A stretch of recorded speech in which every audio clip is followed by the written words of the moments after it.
Hey guys, आज मैं explain करने वाला हूँ डॉक्टर चा सीजन 1 के एपिसोड नंबर 11 को। अगर आपने अभी तक पिछले एपिसोड नहीं देखे हैं तो प्लेलिस्ट का लिंक आपको डिस्क्रिप्शन में मिल जाएगा। एपिसोड की शुरुआत में देखते हैं जहाँ पर सेओंग अपनी बेटी यूनची से कह रही थी कि तुमको आयरन के साथ लड़ाई नहीं करनी चाहिए थी, उसको इग्नोर करना चाहिए था। यूनची कहती है कि मुझे उसको इग्नोर क्यों करना चाहिए, उसने मेरे बाल खींच लिए थे और साथ में उसने मुझे अपनी एकेडमी बदलने के लिए भी कहा था। मुझे ऐसा क्यों करना चाहिए? वह मेरे साथ ऐसे ट्रीट कर रही है जैसे मैं उसके घर को उजाड़ना चाहती हूँ।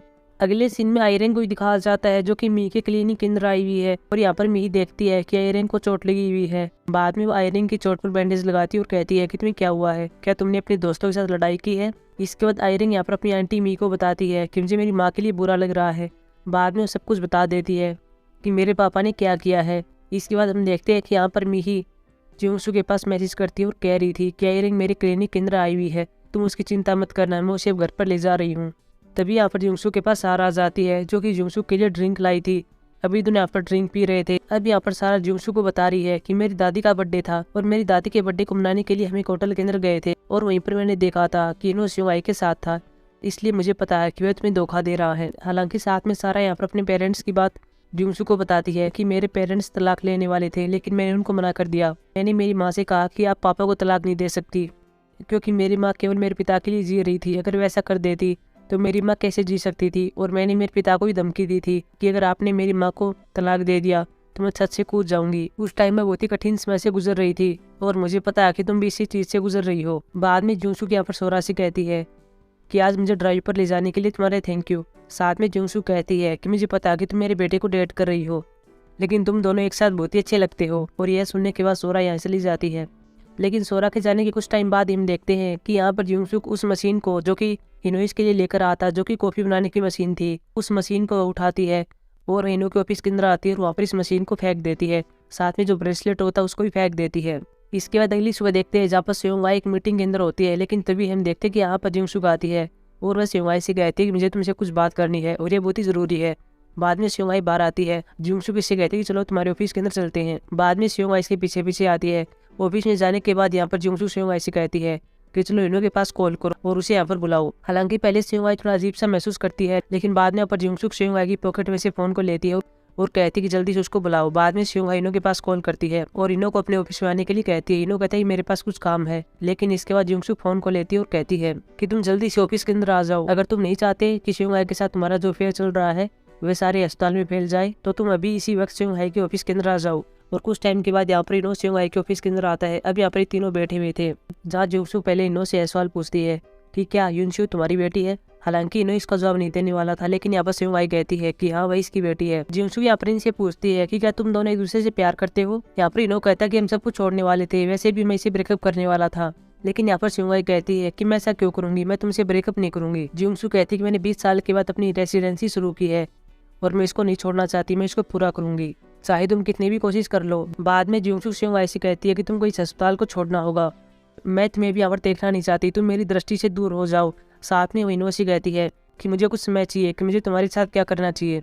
और ये सब कहने के बाद जियोंगसू की चली जाती है। और जियोंगसू के जाने के बाद यहाँ पर इनो सेओंग ऐसे कह रहा था कि तुमने मुझसे ऐसा कहा था कि तुम्हें इसके लिए समय चाहिए, मुझे ऐसा लग रहा था कि शायद तुम अलग होना चाहती हो। सेओंग कहती है क्या तुम्हें सच में लगता है कि हमें अलग होना चाहिए? वैसे भी अब तुम एक फ्री आदमी हो जाओगे, तुम्हारी पत्नी तुम्हें बहुत जल्दी तलाक दे देगी, इसलिए तुम्हें इन सब के बारे में चिंता नहीं करनी चाहिए। बाद में इनो अपने ऑफिस के अंदर आता है और देखता है कि यहाँ पर कॉफी बनाने वाली मशीन टूटी हुई है। साथ में वो यहाँ पर ब्रेसलेट को देखता है लेकिन तभी यहाँ पर जियोंगसू इसके पास फिर से आती है और पूछती है कि आयरन इस सब के बारे में कितना जानती है।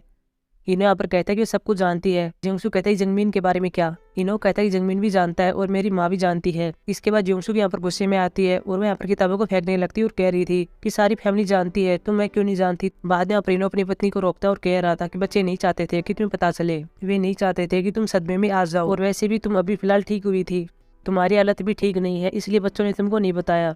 वही हम बाहर देखते हैं जहाँ पर रोए की इनकी बात सुन रहा था। अगले सीन में देखते हैं जहाँ पर जंगमिन लंच कर रहा था लेकिन तभी हम देखते हैं कि सोरा इसके साइड वाले डेस्क पर आकर बैठ जाती है और बाद में जंगमिन से कहती है कि क्या तुम आज काम के बाद फ्री हो, मुझे तुमसे बात करनी है। जंगमिन कहता है कि मैं तुमसे नहीं पूछा कि तुम क्या कर रही हो और तुम काम के बाद क्या करने वाली हो, तो तुम मुझसे क्यों पूछ रही हो? सोरा कहती है कि अगर हमें ब्रेकअप करना है तो हमें इसके बारे में बात करनी होगी, इसलिए काम के बाद मिलते हैं। अगले सीन में देखते हैं जहाँ पर जियोंगसू आयरन की अकेडमी के अंदर आई हुई थी और वो यहाँ पर आयरन से मिलने के लिए आई थी। बाद में यहाँ पर आयरन भी आ जाती है। अभी दोनों यहाँ पर खाना खा रहे थे, जहाँ आयरिंग अपनी माँ से कहती है कि आपको कुछ कहना है। जियोंसू यहाँ पर कहती है कि मुझे तुम्हारे पिता के बारे में कुछ पता चला है और साथ में यूनसियो के बारे में पता चला है, लेकिन तुम इसके बारे में पहले से जानती थी। जियोंसू यहाँ पर अपनी बेटी से माफी मांगती और कह रही थी कि तुमने मेरी जैसे इस बारे में चिंता की, लेकिन यहाँ पर आयरिंग कहती है कोई बात नहीं, मैं ठीक हूँ। बाद में आयरिंग कहती है कि क्या आपने जंगमीन से बात की, लेकिन यहाँ पर जियोंसू कहती है कि वो तो बड़ा हो गया है, इसलिए वह इन सब बातों को समझता है। आयरिंग कहती कि मैं अभी बड़ी हूँ, इसलिए आप मेरी चिंता मत कीजिए, मैं इन सब के बारे में ज़्यादा चिंता नहीं करती हूँ। अगले सीन में देखते हैं जहाँ पर जंगमीन काम के बाद सोरा से मिल रहा था। सोरा पर जंगमीन से कहती है कि तुम्हारा पिता तुम्हारी माँ को धोखा दे रहा है, तुम्हारे पिता का अफेयर चल रहा है। साथ में सोरा यह बात भी कहती है कि तुम्हारी माँ को पता है कि तुम्हारे पिता का अफेयर चल रहा है, लेकिन यहाँ पर जंगमीन कहता है कि मैं इसके बारे में पहले से जानता हूँ। जंगमीन कहता है कि यह बात मैं नहीं जानता था कि मेरी माँ को पता चल गया कि मेरे पिता का अफेयर चल रहा है। सोरा कहती है तुम्हारे पास कठिन समय रहा होगा। जंगमीन कहता है कि तुम्हें इसके बारे में परवाह करने की कोई जरूरत नहीं है। बाद में जंगमीन यहाँ से बिना कुछ कहे चला जाता है। अगले सीन में देखते हैं जहाँ पर चोंगाई अपनी दोस्त मी से मिलने के लिए आ जाती है, जहाँ मी इनो की बात कर रही थी और कह रही थी कि यह इंसान बहुत ही कमीना है, उसके पास दो महिलाओं से प्यार करने का अधिकार कैसे आया। बाद में मी यहाँ पर जियोंसू से कहती है कि तुम क्या करने वाली हो। जियोंसू कहती है कि हम दोनों हर रोज एक दूसरे से लड़ेंगे और बाद में तलाक दे देंगे। यहाँ पर मी तलाक के अगेंस्ट है और वो कह रही थी कि इससे तुम्हें क्या फायदा होगा, तुम्हें तलाक नहीं देना चाहिए। वहीं जियोंसू की फैमिली को देखते हैं जो घर पर होती है और यहाँ पर इनो के बच्चे इनो से पूछ रहे थे कि आप क्या करने वाले हैं। साथ में यहाँ पर इनो की माँ भी होती है। जंगमीन कहता है कि क्या आप उस महिला से शादी करने वाले हैं। इनो कहता है कि मैं ऐसा कुछ नहीं करूंगा। बाद में यहाँ पर इनो की फैमिली वाले कहते हैं तो क्या तुम जियोंसू को तलाक देने वाले हो, लेकिन यहाँ पर इन्हें थोड़ी देर के लिए सोचता और बाद में कहता है कि मैं तलाक नहीं देने वाला। अगले सीन में देखते हैं जहाँ पर जियोंसू अपने रूम के अंदर होती है, लेकिन तभी बाहर हम देखते हैं कि स्योंगहाई आ जाती है।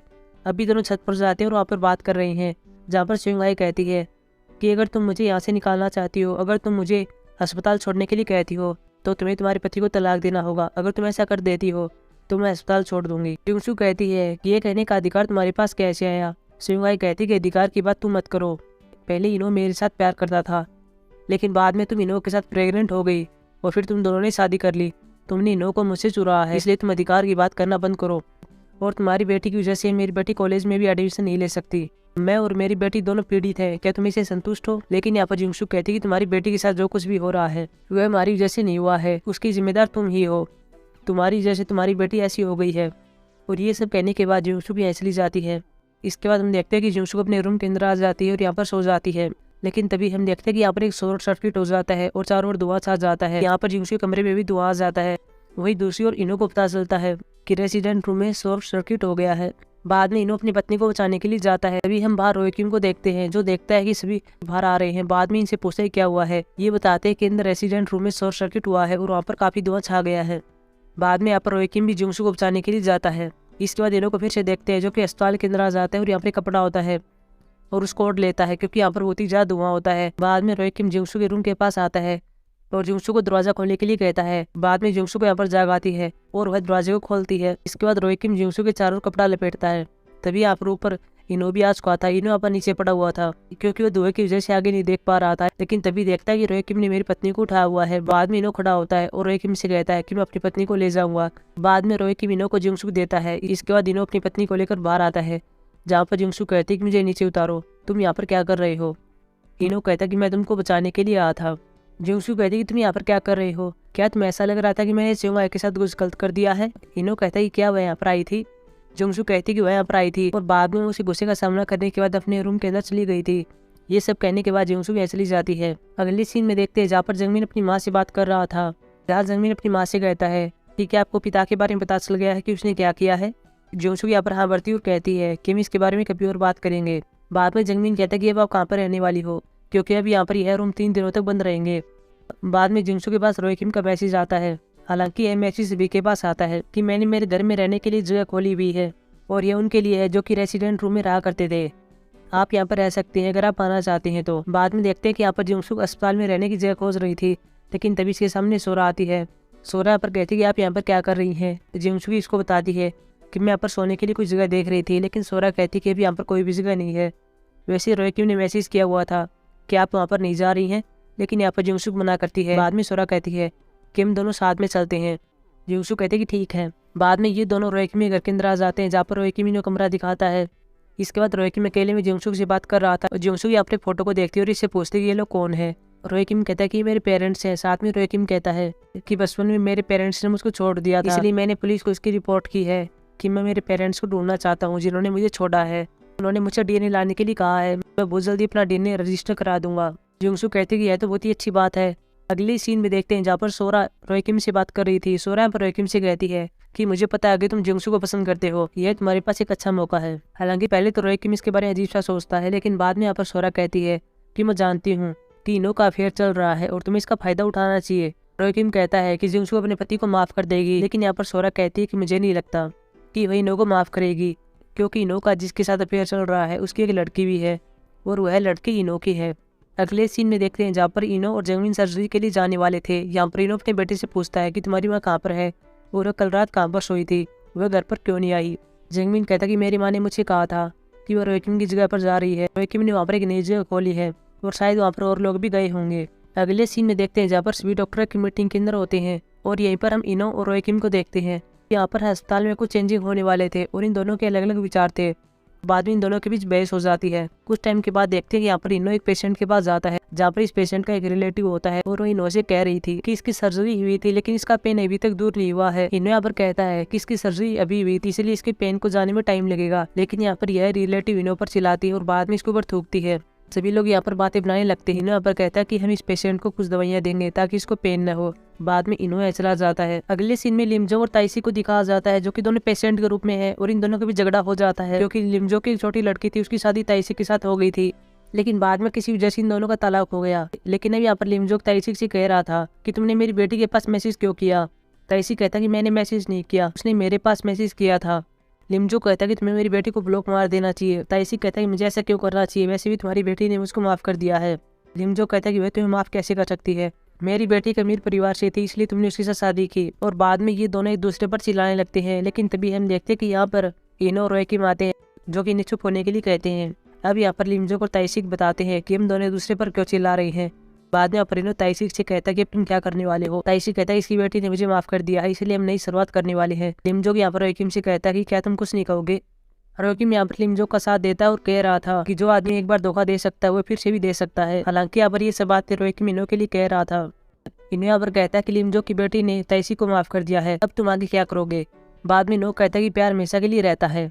रोए किम कहता है कि क्या प्यार कभी नहीं बदलता है, लेकिन तुमने तो ऐसा करके दिखा दिया।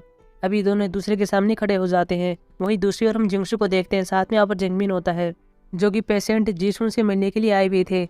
जीसुन यहाँ पर डिस्चार्ज होने वाली थी। जीसुन यहाँ पर अपने बच्चे के लिए पहले से तैयारी कर रही थी। जीसुन यहाँ पर जंगमिन से पूछती है कि जब तुम छोटे थे और इस दुनिया में आए थे तब तुमने सबसे पहले किस चीज को हाथ लगाया था। हालांकि यहाँ पर जंगमिन को याद नहीं होता, लेकिन बाद में यहाँ पर जिंगसू कहती कि सबसे पहले इसने पेंसिल को लिया था। हालांकि यहाँ पर जीसुन को पता नहीं था कि जंगमिन जिंगसू का बेटा है, लेकिन बाद में यहाँ पर जिंगसू बता देती है कि जंगमिन मेरा ही बेटा है। और बाद में यहाँ पर जीसुन जंगमिन से पेंसिल जैसे कुछ चीज मांगती है। जंगमिन कहता है मेरे पास पेंसिल नहीं है लेकिन मेरे पास ये पेन है, तुम ये ले सकती हो। बाद में यहाँ पर जीसुन इस पेन को लेती है। इसके बाद ये दोनों जीसुन और इसकी माँ को ऐसे विदा कर देते हैं। इसके बाद जिंगसू अपने बेटे से पूछती है कि ये पेन तो तुम्हारे पापा का था, तुमने क्यों दिया। जंगमिन यह कहकर चला जाता है कि अभी से कोई भी फर्क नहीं पड़ता है। बाद में यहाँ पर जिंगसू के पास एक कॉल आती है और अगली सीन में देखते हैं जहाँ पर जिंगसू उसी जगह पर आ जाती है जहाँ पर इनो रोए किम खड़े हुए थे और अब यहाँ पर ये दोनों एक दूसरे से लड़ाई कर रहे थे और इसके बाद एपिसोड समाप्त हो जाता है। सो गाइस, ये थी हमारी एक्सप्लेनेशन एपिसोड नंबर 11 की। अब हम मिलेंगे एपिसोड नंबर 12 की एक्सप्लेनेशन में। तब तक के लिए बाय।